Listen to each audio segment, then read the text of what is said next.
The cuisine and eating habits of the Italian Renaissance were the beginning of many of our modern food concepts. Most of the foods and beverages available to Italians of the Renaissance would be familiar today.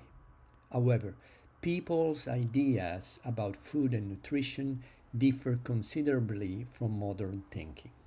Renaissance eating and drinking habits depended partially on what was available in certain region or a particular time, but they were also based on class differences, religious rules, and on medical beliefs. If food changed very little for the lower classes, which still relied on dark bread, beans, cabbage, simple soups, oatmeal, or other cereal, the wealthy Italians of the Renaissance would begin instead to break away from the eating traditions of the old time and create what we can consider the basis for modern cuisine. They started incorporating exotic ingredients, herbs, fish, and fruit into their diet. In the Renaissance, eating well became a real art. The rich people spent a lot of money to show their magnificence. They offered their guests the most precious dishes enriched with expensive ingredients like oriental spices and sugar that arrived in Venice.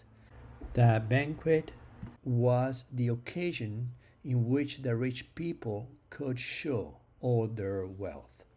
The wealthy host occupied a dominant place over the others. The center of the table, if the table was horseshoe shaped, and the head of the table, if it was rectangular. From the iconographic evidence of the time, we can see that napkins were already in use. They were placed around the neck or placed on the shoulders. They also introduced new utensils to the table and new use of them. During the Renaissance, a new concept of respect among guests was born, and from this moment, the dish became individual. The plate could be produced in various materials, from glass to wood, crystal, and terracotta. Gold and silver plates were also set with precious stones.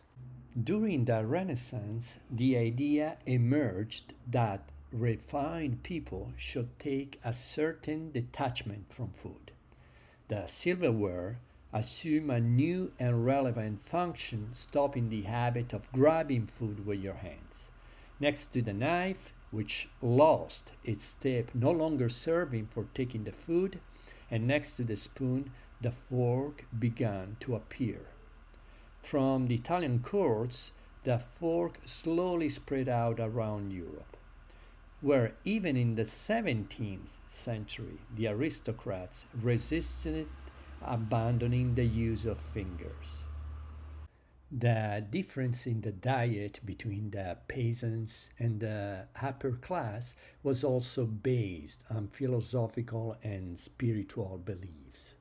At the time, people believed that aristocrats had a superior nature, and for this reason, they could only consume lighter and more refined food, while workers and countryside people could digest heavier products like black bread, beans, cabbage, garlic, and onions.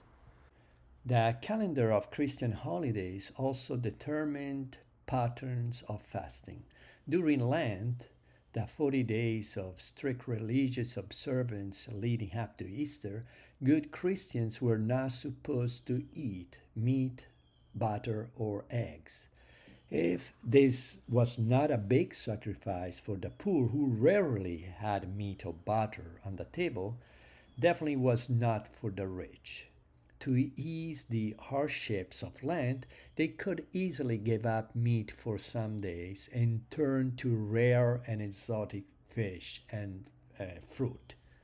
Medical beliefs were also the base of eating habits during the Renaissance. There's no doubt that the Renaissance diet reflects the medical theory that originated from Galen's doctrine of the four humors. Galen, a prominent Greek physician and philosopher, influenced the development of various scientific disciplines, including nutritional science. He wrote that what was long regarded as the definitive guide to the healthy diet and profoundly influenced medical thought for centuries. According to his theory, human health requires a balance among four factors, paired two by two: hot and cold, dry and moist. Renaissance cooks combined different foods to balance their various qualities. For instance, they might serve pork that is cold and moist with mustard that is hot and dry, or sweet dishes hot and moist with sour sauces or condiments cold and dry. The easy and refreshing started featuring melon and prosciutto enjoyed in Italy during the hot season is in fact a clear sign of Galen's medical theory, even if contemporary Italians don't know about it. They don't know that prosciutto and melone, the Italian word for melon, exactly reflect Galen's theory that wants a balance between the four humors. Different foods were believed to have different effects on the body. They could help or obstruct digestion or sleep. For this reason, people felt that it was important to eat food in a certain order. Still, Italians prefer their meals in a succession of dishes. Not all meals have the same number of courses, but all follow the same order. Pasta or rice or soup, for example, are never eaten after meat or fish, but always before. Renaissance Italy was also very interested in proper manners and etiquette. Italy during the Renaissance led Europe in hygiene, dress, cooking, table manners, and considered the rest of Europeans just as a little better than barbarians. Italian books on manners became the model for the rest of Europe. One of the most popular books from the 16th century was Galateo, The Rules of Polite Behavior, written by Giovanni della Casa, a real best-selling guide to proper etiquette, including how to behave around the dinner table. Things have changed since then. Some good manners of the time have disappeared and others new have been added. But the basis remains the same because the table is very important for Italians and there are rules to be respected. Italians know the following rules well. They are very familiar with them because they have heard them from an early age. Does anyone respect them 100%? No, but those who don't want to make a lousy impression should keep them in mind. Some of them are very obvious. Don't burp, don't make too much noise when eating, or other, I think, are not just part of the Italian culture but are spread all around the world. But there are some of them that I think are specifically Italian or at least for sure not American. Just read the last one. Don't lick your fingers. Or something like that. If you do something like that in Italy, it will look so bad. So that's why when I invited one of my colleagues, American colleague, To my sister's wedding, I have to tell him before, please do not do what you usually do when you eat in New York. In New York is fine. Nobody no complain about that. Nobody noticed that. But in Italy, if you do something like that, will no like a will make a really bad impression of you. So different culture, different habits.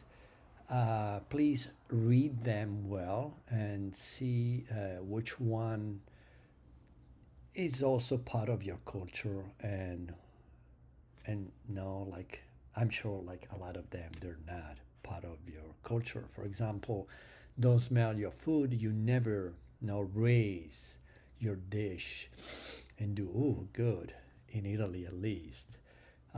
You never place your napkin on your neck, but you place on your lap, or you never put your hand on top of your glass if you don't want like wine, yes, but even water.